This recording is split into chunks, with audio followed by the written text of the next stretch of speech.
Provérbios, capítulo 18, versículo 21.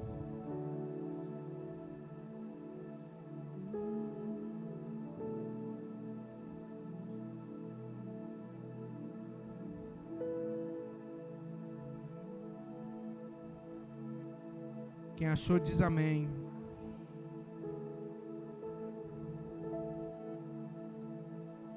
Diz assim a palavra do Senhor: a morte e a vida estão no poder da língua, e aquele que a ama comerá do seu fruto. Vou repetir, Provérbios 18, 21. A morte e a vida estão no poder da língua, e aquele que a ama comerá do seu fruto. Amém? Feche os teus olhos. Eleve o teu pensamento até a sala do trono. Aleluias. Deixa o Espírito Santo falar ao teu coração neste momento. Pai, em nome de Jesus, Senhor, nós estamos aqui na tua presença, meu Deus,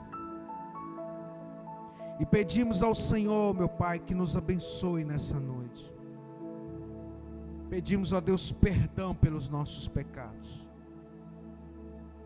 e com ousadia, Senhor, conforme o livro de Hebreus capítulo 10, nós adentramos ao santíssimo lugar mediante o sangue do teu Filho amado Jesus Cristo, e pedimos ao Senhor, meu Deus, humildemente, a revelação, o poder, a graça, a sabedoria, não de homens, mas a sabedoria que vem do alto. A tua palavra nos diz: pedi ao Senhor sabedoria, que a todos dá de forma deliberada. E nós estamos aqui nesse culto de sabedoria, para que o nome do Senhor seja glorificado, e que as pessoas que aqui estão, aqueles que estão nos assistindo, possam ser, meu Deus, tocados pela tua palavra. Que algemas caiam por terra, que a cegueira espiritual caia por terra, e conforme a tua palavra que nos diz: conhecereis a verdade, e a verdade vos libertará. Nós estamos aqui, meu Deus, e declaramos que este lugar é Yahvé Shammah. O Senhor está aqui, e onde o Senhor está, as cadeias caem por terra. Onde o Senhor está, a enfermidade vai embora. Onde o Senhor está, meu Deus, os demônios partem em retirada. Libera o céu sobre este lugar neste momento, ó Deus. Nós te pedimos no nome mais poderoso do universo, o nome de Cristo Jesus, para a glória de Deus Pai. Diga glória a Deus. Pode se sentar no teu lugar. Louvado seja o nome do Senhor. Aleluias. Oh, louvado seja Deus. Amados, nós estamos aqui crendo que o nosso Deus, Ele tem todo o poder, amém? O Deus que eu e você servimos é um Deus que tem todo o poder. Ele não tem muito poder, Ele tem todo o poder. É diferente. Uma coisa é você ter muito poder, Ele não tem muito, Ele tem todo o poder. Ele tem todo o conhecimento, Ele é onisciente, Ele é onipresente, onipotente. São os atributos de Deus. Deus, Ele não tem início de dias. Ele sempre foi, Ele é. Por isso que Jesus disse: eu sou o alfa e o ômega, o princípio e o fim de todas as coisas. Então, amados,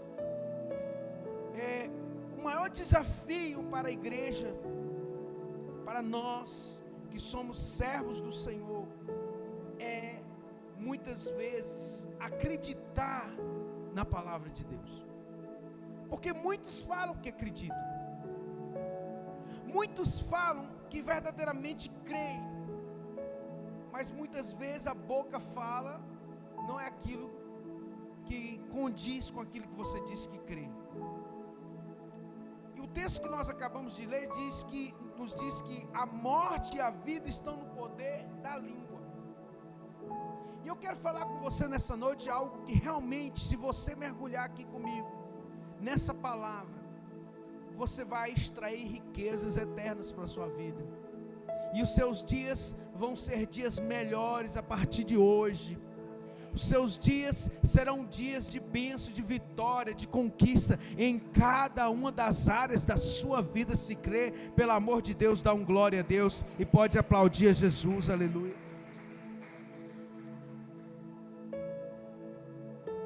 Como que Deus criou todas as coisas? Através da sua palavra. E disse Deus: haja. E o que aconteceu? Houve luz.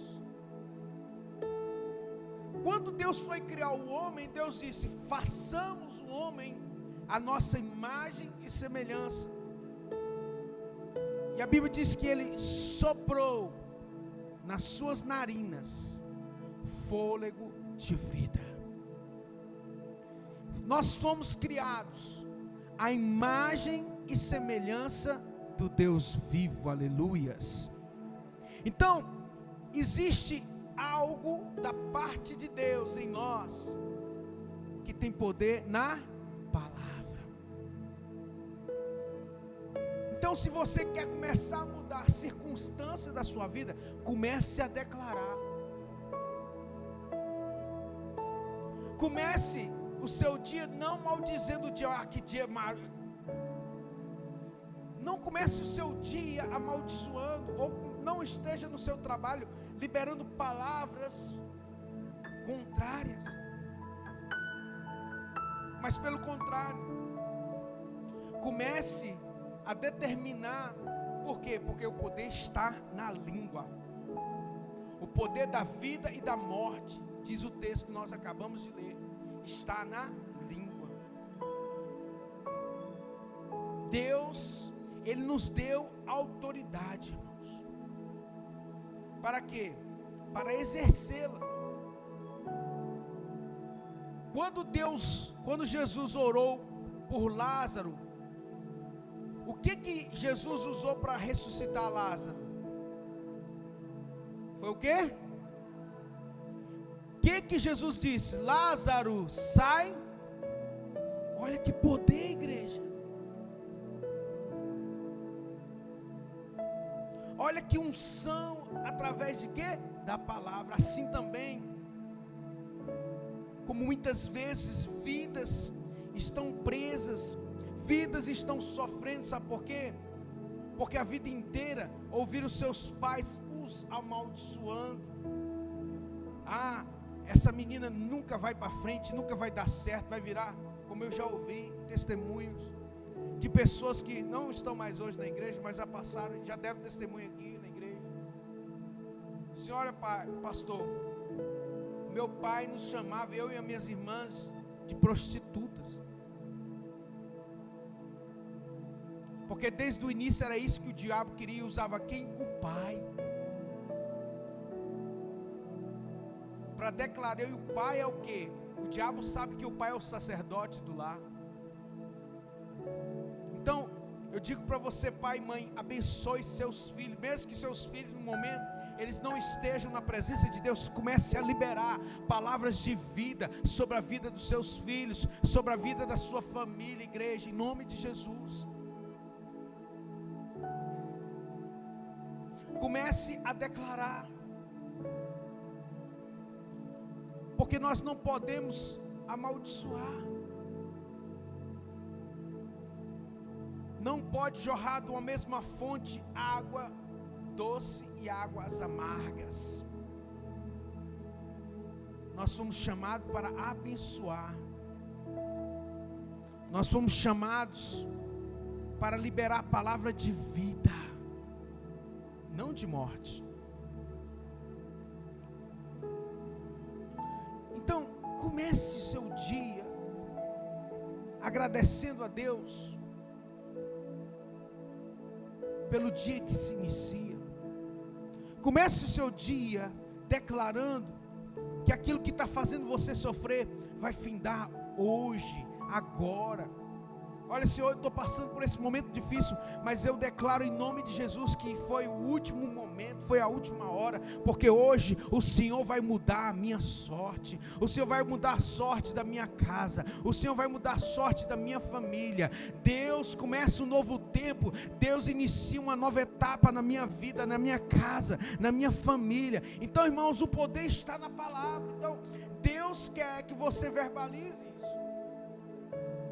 Assim também como o diabo quer que você amaldiçoe.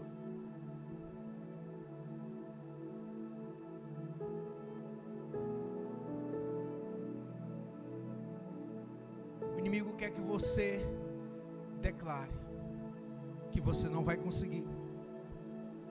Declare que você é um perdedor. O diabo quer que você declare isso, que a sua vida nunca vai para frente. Por mais que você esteja vivendo esses dias difíceis que a igreja do Senhor verdadeira está vivendo, que a igreja verdadeira passando por uma batalha espiritual fora do normal. O rei está voltando. E ele nos alertou dizendo: acaso quando o Filho do Homem voltar, achará fé na terra? Israel está começando a ser cercado, irmãos, por todos os lados, bombardeada. Coloque os seus olhos em Israel, porque Israel, Jerusalém, é o relógio da humanidade. Eu não sei se a igreja está acompanhando pela televisão, pela internet. O Irã começou a atacar Israel. Então a guerra, agora a tendência, se o Senhor não tiver misericórdia, só de aumentar. E aquilo ali é um estopim para uma guerra muito maior. E isso a Bíblia nos alerta também. E ouvireis de guerra e rumores de guerra. Mateus capítulo 24. E Jesus nos alertou dizendo: olha, isso é apenas o princípio das dores. Mas quando vocês virem Jerusalém cercada e vir uma aparente paz, virá uma repentina destruição. Então aqueles que estiveram no monte, não voltem para trás. Jesus nos alerta.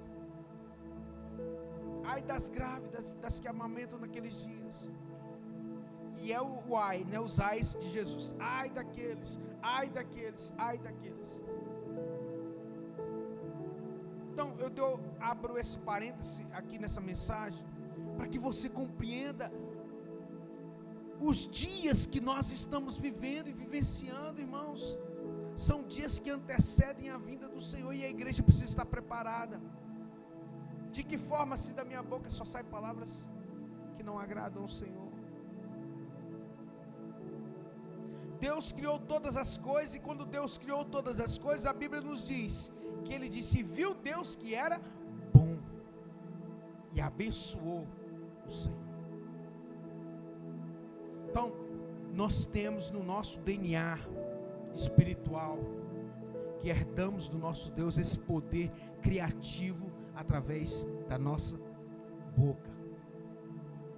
Eu fico impressionado como muitas vezes até as pessoas que não são colocadas como crentes, mas elas têm muito mais positividade, que eles falam, né? Não, esse momento ruim vai passar, né? Eles acreditam muito nessa positividade que eles falam. Na verdade, o que está faltando na igreja é fé. Duas coisas que a igreja precisa voltar os olhos. A primeira coisa é fé, E a segunda coisa, unidade, irmãos, unidade.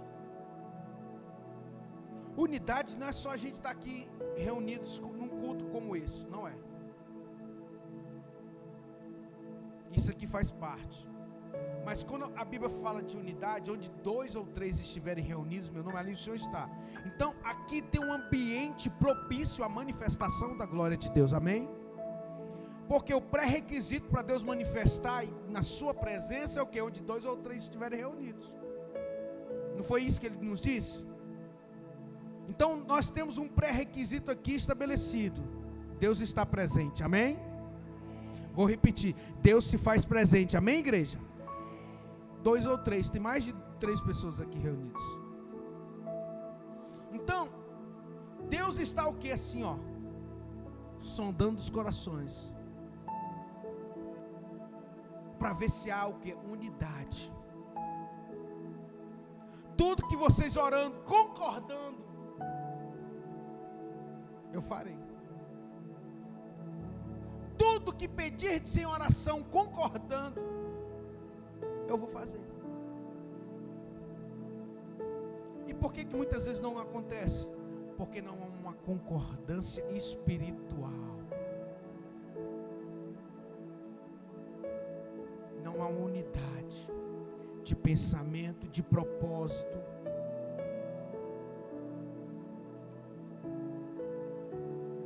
A Bíblia nos diz, lá no livro de Atos, que a igreja primitiva, ela era uma igreja que eles tinham tudo em comum. Eles tinham tanto a presença de Deus, que se alguém tivesse 2 propriedades, eles vendiam uma, porque eles julgavam que não necessitava de 2 propriedades, então ele vendia uma e trazia aos pés dos apóstolos, e não havia necessitado entre eles, pelo contrário, havia sempre abundante graça.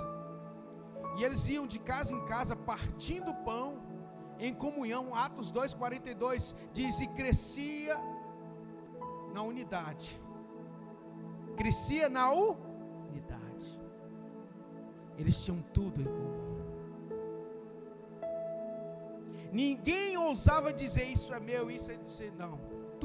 Era tudo em comum. E cresciam em unidade, em comunhão e no partir do pão. E o Senhor ia acrescentando aqueles que iam de ser salvos. E Deus operava grandes maravilhas através da vida dos apóstolos. Está escrito, irmão. Olha os requisitos que nos traz aqui: unidade, comunhão, partir do pão.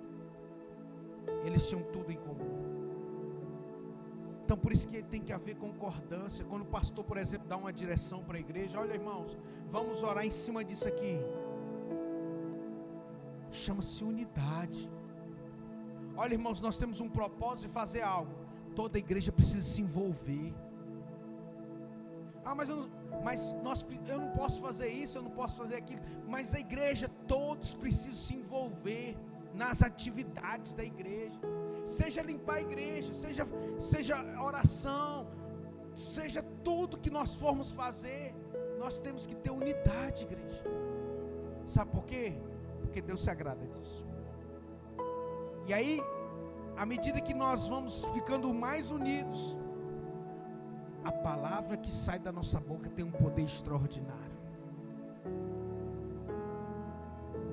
Quando a gente começar a liberar palavras, você e sua casa vão servir ao Senhor. Se tiver alguém desviado na tua casa, vai voltar para os pés de Jesus, meu irmão. Você vai ver isso acontecer rapidamente na tua vida. Olha, em nome de Jesus eu profetizo. Você que está desempregado, ou você que está passando algum aperto financeiro, está faltando alguma coisa na sua vida, Deus vai mandar as condições necessárias, e você vai ter uma colheita extraordinária, em nome de Jesus, sabe? Essas palavras que nós vamos liberando aqui, isso vai se materializar na sua vida. Mas tudo começa na unidade, no amor, no comprometimento, no compromisso com as coisas de Deus, com a obra do Senhor. A morte e a vida estão no poder da língua.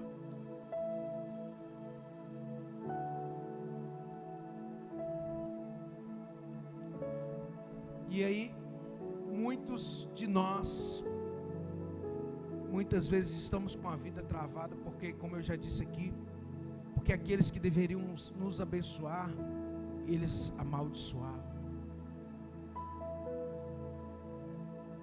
Nós, infelizmente, herdamos tantas coisas da raiz, né, da idolatria, da feitiçaria,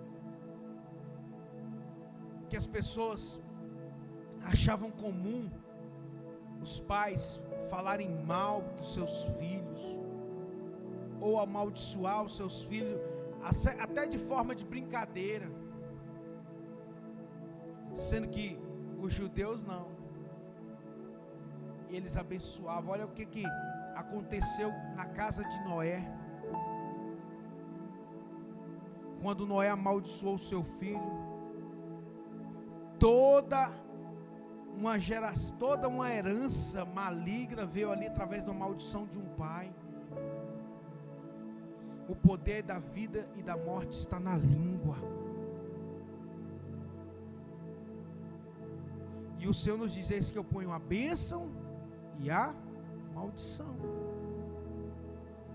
Nós estamos inseridos num contexto. Talvez você está ouvindo essa mensagem e você está lembrando de algo que aconteceu lá na sua infância, porque o Espírito Santo está fazendo você lembrar agora. Quero dizer para você que isso já aconteceu comigo. Deus já me curou de tantas coisas lá da minha infância, palavras que foram liberadas sobre a minha vida, e Deus me curou, sabe quando? Quando eu estava no púlpito pregando a palavra de Deus. Deus me fez lembrar. Quando muitas vezes os pais falam assim: você é um burro, você é um ignorante, você nunca vai dar em nada, você é uma pessoa desobediente. Olha só, cuidado. Eu sei que muitos têm isso em comum, e a gente precisa mudar o nosso linguajar, porque tudo começa com a palavra. O mundo começou com a palavra, não foi ou não foi? Todo o universo começou com a palavra do Pai. No princípio criou Deus os céus e a terra era sem forma e vazia, e o Espírito do Senhor pairava sobre a face do abismo.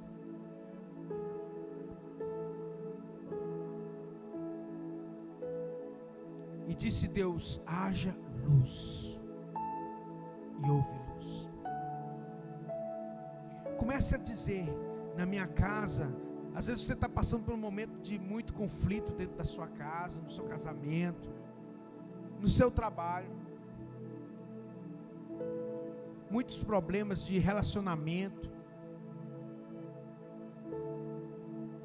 Começa a dizer: Senhor, abençoa este lugar com a tua paz.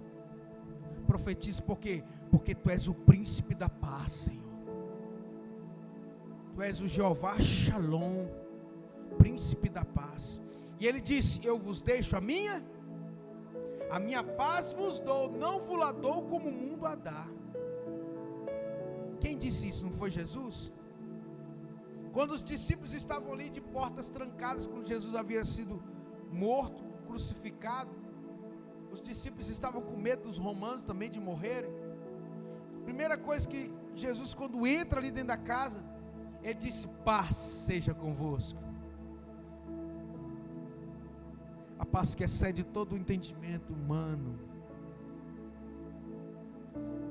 No momento das aflições, Ele é o príncipe da paz.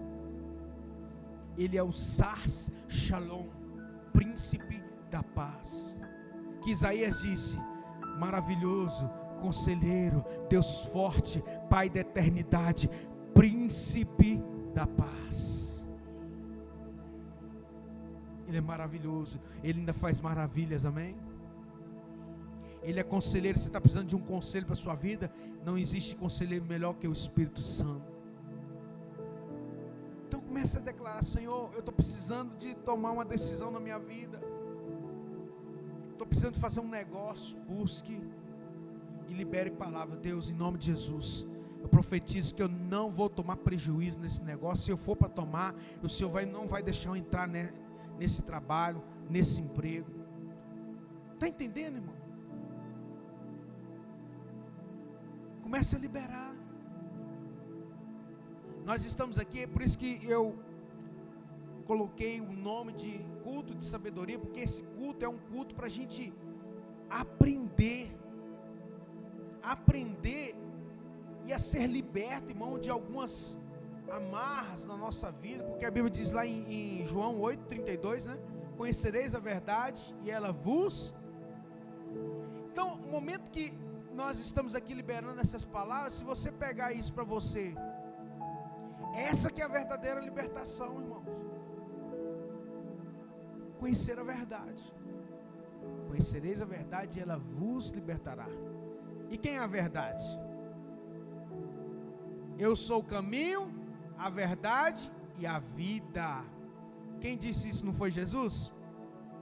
Então Ele é o caminho, Ele é a verdade e a vida.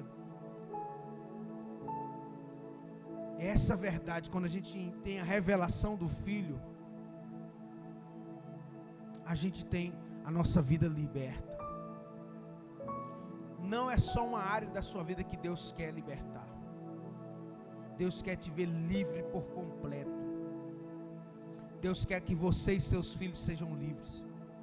Deus quer que você e a sua casa seja abençoada. O texto da palavra de Deus diz assim: eu, o Senhor, sei os pensamentos que tenho sobre vós. Pensamento de paz e não de mal, para vos dar aquilo que deseja o vosso coração. Então a gente nem imagina o que Deus sonha para nós. E aí a gente começa a liberar a palavra de derrota. A Bíblia diz lá no Provérbios, capítulo 22, não me falha a memória, 23:7. Porque como você imagina a sua alma, assim ela é. Olha só. Como você se imagina na sua alma, assim você é. Tem gente que só fala assim: ah, mas eu sou muito burro, eu sou muito isso, eu sou muito aquilo. Começa a dizer: eu sou muito abençoado. Por mais que você não sinta, por mais que você pense que tem algo na tua vida, você olha: eu sou muito abençoado. E eu creio que esses dias que estou passando são dias, olha, a situação que você está vivendo, meu irmão, quero dizer para você que por mais difícil que ela seja, ela não vai ser eterna, amém? Ela tem tempo para passar. Toda aprovação, meu irmão, ela tem um tempo determinado. O deserto do povo de Israel foi 40 anos. Profetizo que seu deserto não vai ser 40 anos, não, em nome de Jesus. Vai ser bem menos. Mas para que você possa ser liberto do deserto, você precisa entender que o Egito tem que sair de você.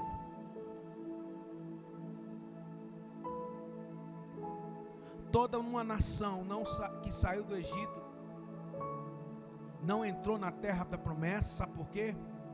Porque não mudou a mentalidade. E a nossa luta aqui, eu estava conversando hoje com o irmão Renatinho lá no trabalho, né, Renatinho? Mentoria. Se o povo não mudar a mentalidade, vai ficar rodando no deserto. Se nós não mudarmos a nossa mentalidade em relação a algumas coisas, a gente vai ficar rodando no deserto. Se nós não tivermos unidade no propósito que Deus nos chamou, Igreja Nova Aliança, escute isso. Deus nos chamou para um propósito, é mudar a mentalidade das pessoas. Foi esse o propósito que Deus já falou para mim.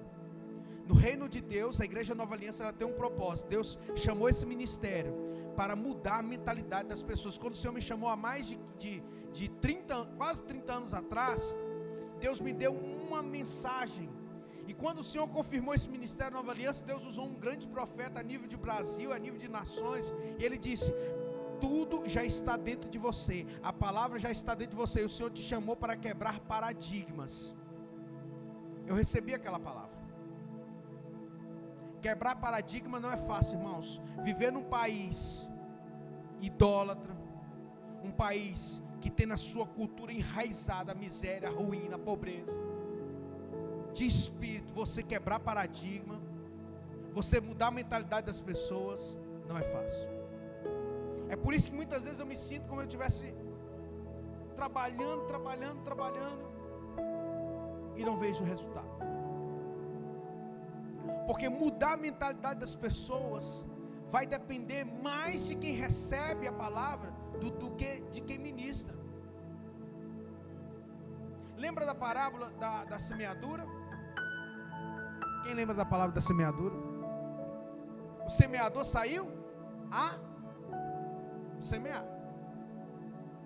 E ele nos narra 3 tipos de cenários. O primeiro cenário, a Bíblia diz que o semeador semeou a semente, aí a terra era uma terra dura, mas que ela caiu, e porque a semente era boa, mas porque ela não tinha profundidade, ela logo nasceu, veio o sol e queimou, porque ela não tinha profundidade na raiz. A segunda semente caiu em meio às pedras e os espinhos.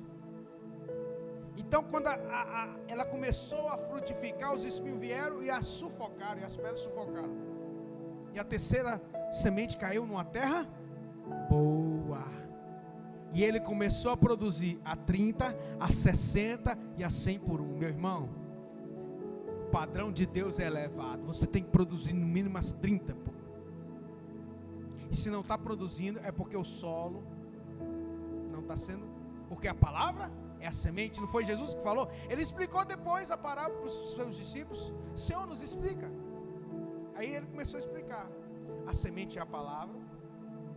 O coração, a terra dura lá, é um coração que muitas vezes recebe logo a palavra, mas vem, né, o sol das tribulações e queima, porque ele não tem raiz profunda. O que mais acontece na igreja, pessoas que vêm rapidamente, aceitam a Jesus, crescem, mas elas não querem ter raiz profunda, elas não querem aliança, e aí logo morrem. Quantas pessoas que começaram tão bem, que você lembra aí agora, que não estão mais aqui conosco? Muitas. Irmão, desde o dia que nós começamos esse ministério, se todas as pessoas que nós ganhamos para Jesus, que Deus usou a gente para reconciliar com Cristo, que estavam desviadas, se elas tivessem permanecido, meu irmão, 1000 pessoas era muito pouco, a igreja não cabia. Você está entendendo? Mas por quê? Não há um crescimento. Porque as pessoas têm dificuldade de mudar a mentalidade.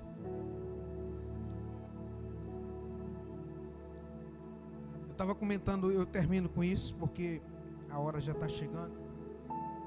Estava falando com o irmão Renatinho hoje, que Deus tem plantado um desejo no meu coração, e eu peço aos irmãos que já estejam orando, porque eu quero, num futuro bem próximo, fazer um treinamento aqui na igreja, treinamento, né, de liderança, um treinamento para poder realmente dar nome aos bois. Esse treinamento não vai ser liberado pela internet, não vai ser, se for, vai ser restrito, porque vai ser um treinamento, onde nós vamos aprofundar quem realmente, e assim, a gente vai restringir o acesso. Não vai ser todo mundo que vai participar, porque a pessoa precisa querer participar e precisa estar disposta a ouvir o que nós vamos falar. E nós vamos arregaçar com o inferno, irmãos. Treinamento, treinar a mentalidade do povo de Deus. Porque se a mentalidade do povo de Deus não mudar, nós não vamos sair do lugar onde nós estamos. É em tudo. É no trabalho, é na família, é na igreja, nos ministérios, é no seu ministério, é nos dons. Todos aqueles que romperam, eles aprenderam a mudar a mentalidade, igreja. Jesus, eles batiam de frente com os discípulos, porque a mentalidade deles ainda era, eles precisavam de treinamento. Você quer um exemplo? Quando Jesus estava ali para ser preso, Pedro, quando os soldados, né, do sumo sacerdote veio prender Jesus, Pedro não sacou da sua espada e cortou a orelha de Malco. Os irmãos lembram desse texto? O que Jesus fez? Pedro, guarda a tua espada, porque é necessário que aquele que mata a espada morra. Jesus estava falando de quê? De consequência espiritual, igreja. Princípio. Ensinou a Pedro a não confiar nessa espada, porque se ele matasse, ele haveria de morrer. Por quê? Porque ele quebrou um princípio: não matarás. Está entendendo? E aí o que Jesus faz? Pega a orelhinha de Malco e volta para o lugar. Ele consertou o erro de Pedro, para que Pedro não tivesse a consequência. Isso é princípio, igreja. E tem gente quebrando princípio, não tem unidade, não é um com o pastor, e está vivendo uma vida a Deus dará, e coloca a culpa em Deus, coloca a culpa em pastor, coloca a culpa na igreja, coloca a culpa em tudo, em todos. E isso vai ser mudado, irmãos, porque a gente precisa de treinar a nossa mentalidade. Eu peço aos irmãos que orem, porque Deus tem plantado isso no meu coração. Irmãos, os irmãos lembram dos gaditas? Quem que foram os gaditas na Bíblia? Na verdade, quem foram os valentes de Davi? Não foram aqueles que outrora eram os amargurados de espírito, que estavam com Davi lá na caverna de Adulão? O crente tem que conhecer a Bíblia, tá, irmão? Pré-requisito para crescimento é conhecer a Bíblia. Lá na caverna de Adulão eram 400 amargurados de espírito, diz a Bíblia. E aí Davi se uniu a eles e colocou como líder deles. Deus foi trabalhando naquelas pessoas, e no meio daqueles valentes de Davi surgiram homens extremamente corajosos. Por quê? Porque tinha um líder que treinava eles. Certo dia, Davi, no meio das batalhas, juntamente com seus guerreiros, ele apenas suspirou e disse: ah, quem me dera beber da água de Belém. E aí a Bíblia diz que 3 valentes dele, a água de Belém, ela estava sitiada de inimigos filisteus. E aqueles 3 gaditas, quando ouviram o suspiro de Davi, eles foram até o arraial dos filisteus, os seus inimigos, foram cobertos e extraíram água de Belém e levaram até Davi. De tanto que eles amavam Davi, porque eles reconheciam de onde Deus havia tirado eles através da vida de Davi, e eles estavam dispostos a dar vida por ele. Sabe o que aconteceu quando Davi virou rei? Eles que eram os generais, os oficiais, princípio de honra, princípios bíblicos que o povo de Deus muitas vezes, por negligência, por falta de conhecimento, e eu diria que não é por falta de conhecimento não, porque tem 15 anos que eu só faço aqui é ensinar, e a gente precisa voltar para alguns padrões bíblicos, porque eu sei que é necessário. Então peço à amada igreja que esteja orando. Nós queremos muito em breve, talvez com reuniões mensais, quinzenais, que dê para a gente poder ter seminários de conhecimento, de ministração, que vai enriquecer sua vida e a igreja. A igreja precisa de gadita, irmão. A igreja precisa de valentes. igreja precisa ser despertada. Porque sem esse despertamento, a gente não frutifica do ponto de vista de Deus. E o padrão de Deus é a 30, a 60 e a 100 por um. A semente é boa e o solo é bom, então vai produzir no mínimo a 30. E isso fala de tantas coisas que nós vamos dar na nossa mentoria, né, irmão Renatinho? É mentoria. Para você poder crescer espiritualmente.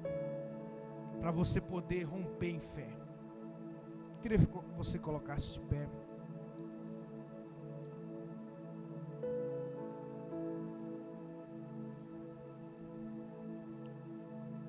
Feche os teus olhos.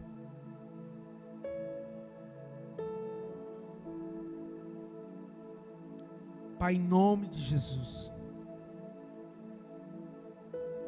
O apóstolo Paulo lá em Efésios, capítulo 1, versículo 16 em diante, se não me falha a memória, na sua oração pela igreja que estava em Éfeso, ele diz: Pai, eu oro para que em seu espírito, ou seja, no espírito da igreja, das pessoas da igreja, o Senhor vos dê o espírito de sabedoria e revelação. Pai, a minha oração como sacerdote aqui é porque o espírito de sabedoria e revelação venha sobre nós, sobre esse ministério, e que vidas sejam alcançadas, que paradigmas sejam quebrados na vida dos teus filhos, na mentalidade dos teus filhos. Conserta aquilo que precisa ser consertado, porque nós precisamos crescer em graça, em número, em sabedoria, em qualidade, em serviço, que ministério é serviço. A tua igreja clama por ti nessa noite, ó Deus. Venha o teu reino, reino de justiça, paz e gozo do Espírito, e que através de nossas vidas, desse ministério, dessa igreja, outras vidas, outras almas sejam alcançadas, para a glória de Deus Pai. Abençoa cada um dos teus filhos que aqui estão, aqueles que se fazem presente, aqueles que estão de longe, aqueles que estão de perto, que a tua bênção, que a tua unção, que a tua paz, que excede todo entendimento humano, venha reinar de forma extraordinária, e nos capacita, Senhor, nos capacite, no nome extraordinário de Cristo Jesus. Diga: eu creio. Diga mais uma vez: eu creio.